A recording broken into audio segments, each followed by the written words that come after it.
देवोत्थान एकादशी। हिंदू शास्त्रों में इस एकादशी का बड़ा ही महत्व है। इस दिन भगवान विष्णु शैया से जाग जाते हैं और इसी के साथ शुभ कार्यों की शुरुआत हो जाती है।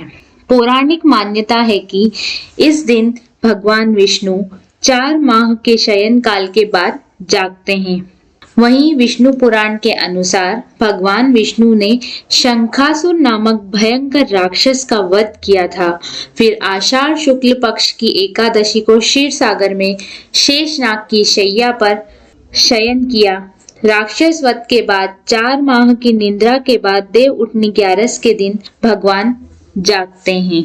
कार्तिक माह के शुक्ल पक्ष में तुलसी विवाह के दिन आने वाली इस एकादशी को विष्णु प्रबोधिनी एकादशी, देव प्रबोधिनी एकादशी, देव उत्थान एकादशी भी कहा जाता है। यह बड़े बड़े पापों का नाश करने वाली और विशेष फल देने वाली है। इसका महात्म्य ध्यान से सुनिए। तो देवोत्थान एकादशी की व्रत कथा इस प्रकार है। राजा के राज्य में सभी लोग एकादशी का व्रत रखते थे। प्रजा तथा नौकर चाकरों से लेकर पशुओं तक को एकादशी के दिन अन्न नहीं दिया जाता था। एक दिन किसी दूसरे राज्य का एक व्यक्ति राजा के पास आकर बोला, महाराज कृपा करके मुझे नौकरी पर रख लें। तब राजा ने उसके सामने एक शर्त रखी कि ठीक है, रख लेते हैं, किंतु रोज तो तुम्हें खाने को सब कुछ मिलेगा, पर एकादशी को अन्न नहीं मिलेगा। उस व्यक्ति ने उस समय हाँ कर ली, पर एकादशी के दिन जब उसे फलाहार का सामान दिया गया तो वह राजा के सामने जाकर गिड़गिड़ाने लगा, कहने लगा, महाराज इससे मेरा पेट नहीं भरेगा, मैं भूखा ही मर जाऊंगा, मुझे अन्न दे दो। राजा ने उसे शर्त की बात याद दिलाई, पर वह अन्न छोड़ने को तैयार नहीं हुआ। तब राजा ने उसे आटा, दाल, चावल आदि दिए। वह नित्य की तरह नदी पर पहुंचा और स्नान कर भोजन पकाने लगा। जब भोजन बन गया तो वह भगवान को बुलाने लगा, आओ भगवान, भोजन तैयार है। उसके बुलाने पर पीताम्बर धारण किए भगवान चतुर्भुज रूप में आ पहुंचे तथा प्रेम से उसके साथ भोजन करने लगे।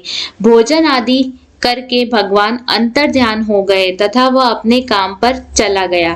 15 दिन बाद अगली एकादशी को वह राजा से कहने लगा कि हे महाराज, मुझे दुगना सामान दीजिए, उस दिन तो मैं भूखा ही रह गया।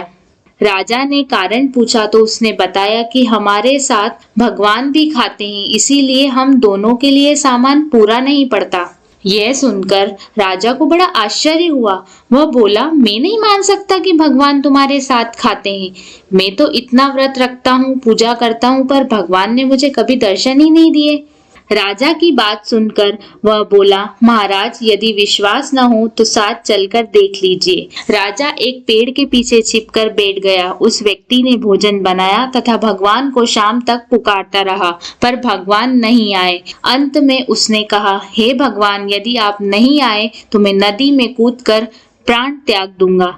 लेकिन भगवान नहीं आए। तब वह प्राण त्यागने के उद्देश्य से नदी की तरफ बढ़ा।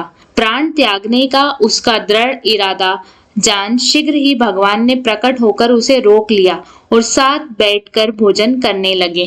भोजन करने के पश्चात खा पीकर वे उसे अपने विमान में बिठाकर अपने धाम ले गए। यह देख राजा ने सोचा कि व्रत उपवास से तब तक कोई फायदा नहीं होता जब तक मन शुद्ध ना हो। इससे राजा को ज्ञान मिला। वह भी मन से व्रत उपवास करने लगा और अंत में स्वर्ग को प्राप्त हुआ। बोलो कृष्ण कन्हैया लाल की जय।